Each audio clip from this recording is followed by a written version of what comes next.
The summer after his second year is a secretive affair. Harry Potter, the young wizard, is forced to endure the mind-numbing banality and disdain of the Dursleys, his magic-hating relatives. His refuge is his clandestine schoolwork, a silent countdown to his return to the only place he calls home, Hogwarts. As his birthday arrives, a thrill runs through the house. Gifts from his loyal friends, Ron and Hermione, offer a momentary escape. But one package remains an enigma, a sleek, professional Firebolt broomstick, the fastest in the world, sent anonymously. The gift is a beacon of joy, yet its mysterious origin casts the first shadow of the danger to come. The tension shatters when the despicable Aunt Marge visits. Her venomous insults about Harry's deceased parents push him past the breaking point. The result is a chaotic, accidental surge of magic that disastrously inflates Aunt Marge like a colossal balloon. Terrified of expulsion, Harry flees into the night, dragging his trunk and owl, leaving the safety of the known world behind him.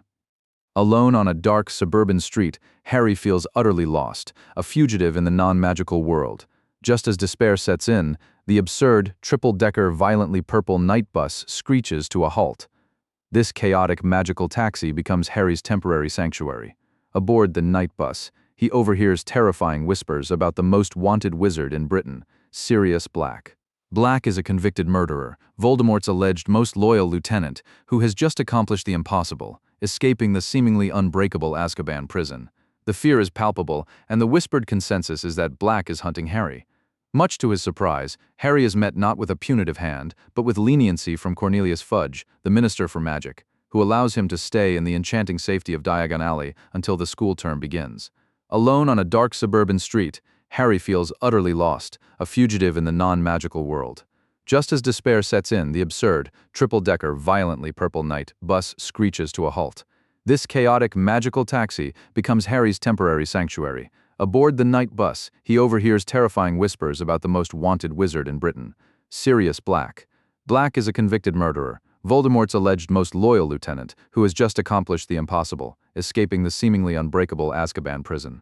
The fear is palpable, and the whispered consensus is that Black is hunting Harry.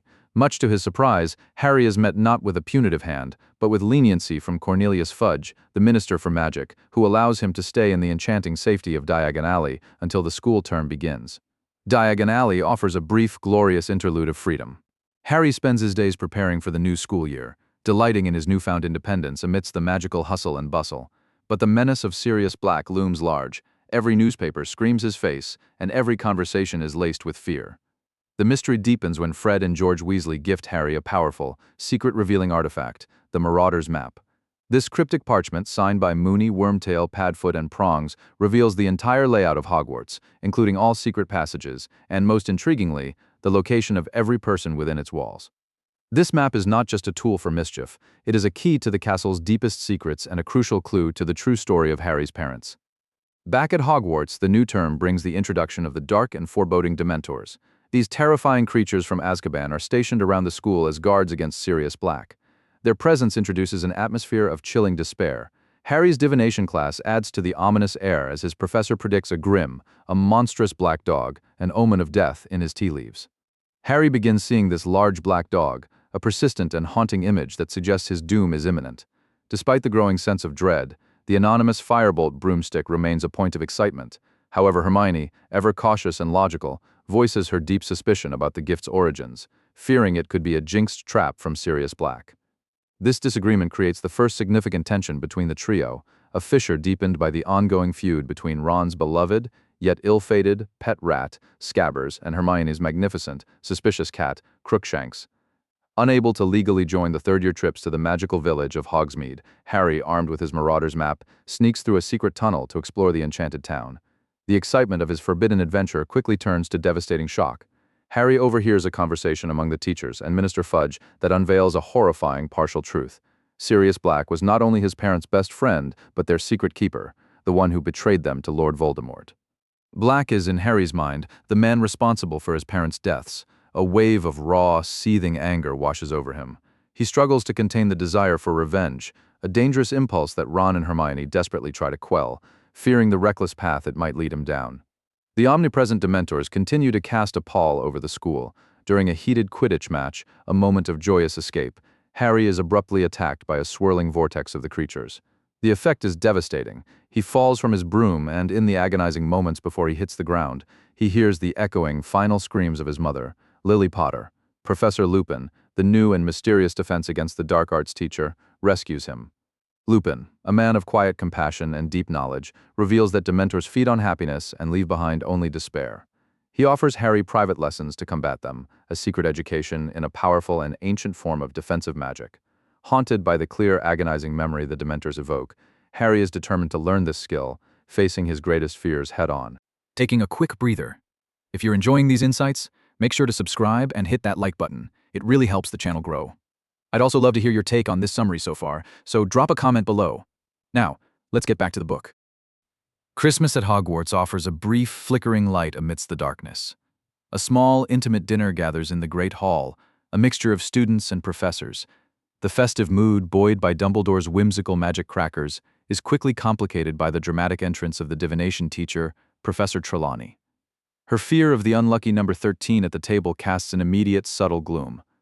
The conversation turns to the frequent, mysterious absences of Professor Lupin due to a supposed illness, sparking quiet suspicion among the students. Trelawney then delivers a chilling, prophetic warning about Lupin, a foreboding prediction that, though initially dismissed as eccentric rambling, sets the stage for the dramatic revelations to come and the exposure of Lupin's deepest secret. The Firebolt, Harry's anonymous, spectacular Christmas gift, continues to be a central point of contention. Hermione's deep concern for Harry's safety pushes her to an extreme measure. She reports the broom's suspicious, jinx-prone origins to Professor McGonagall, worried it's a booby trap sent by Sirius Black. This act of caution is immediately and intensely resented by Harry and Ron. McGonagall confiscates the Firebolt for a thorough inspection, and the resulting sense of betrayal creates a serious rift in the trio's friendship. The conflict highlights the growing strain of the threat of Sirius Black, who is universally believed to be closing in on Harry. Harry's determination to confront his fear drives him to his private lessons with Professor Lupin. The goal, mastering the incredibly advanced and powerful Patronus charm, the only defense against the despair-inducing Dementors. The practice is excruciating. Each attempt forces Harry to relive the horrifying memory of his parents' death, a trauma that the Dementors magnify. Through sheer willpower, resilience, and Lupin's patient mentorship, Harry begins to succeed. His first partial Patronus is a shimmering, protective force, a physical manifestation of his happiest memories. This achievement is a major turning point, a profound journey of self-discovery that solidifies his inner strength and prepares him to face the looming danger. Gryffindor achieves a magnificent victory in their final Quidditch match, thanks in large part to Harry's newfound prowess and the returned Firebolt. The celebration is cut short by a fresh disaster.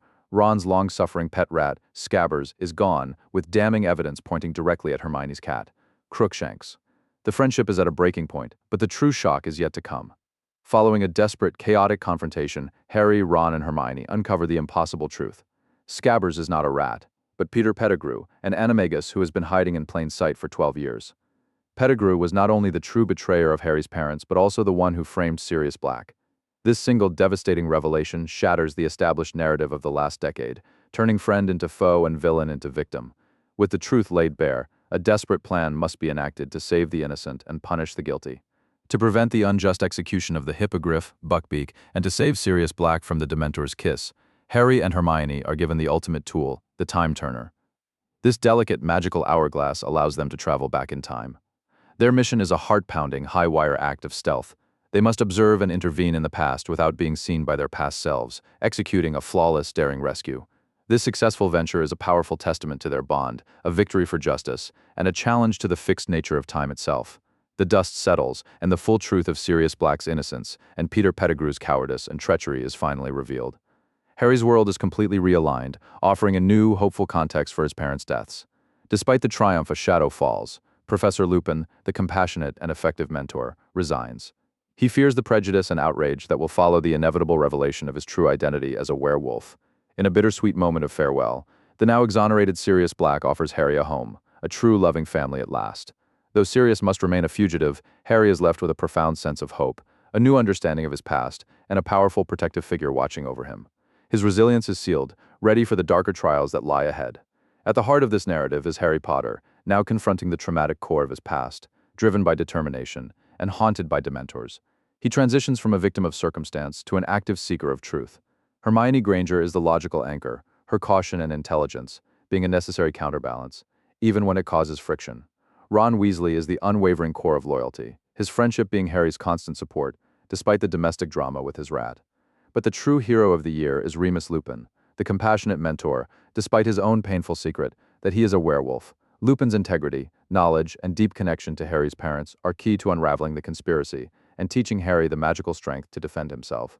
The Prisoner of Azkaban is a masterful exploration of profound themes. The concept of justice is interrogated through the wrongful imprisonment of Sirius Black and the true nature of Peter Pettigrew's betrayal. The ever-present threat of the Dementors forces Harry and the audience to confront the nature of fear and despair, revealing that true strength comes from the memory of happiness. The story champions friendship and loyalty, the bedrock of the trio's success. Finally, the book is rich with legacy, revealing the secrets of Harry's father's generation, the Marauders, and forever changing his understanding of his own history and destiny. The journey from a terrified fugitive to a master of the Patronus charm is the essence of this chapter. The best way to master a book is to share what you've learned. If you enjoyed this journey, please subscribe to the channel and give this video a like. Before you go, I'd love to hear from you. Leave a comment on this summary below, or suggest the next book we should read. Let's continue building this library together.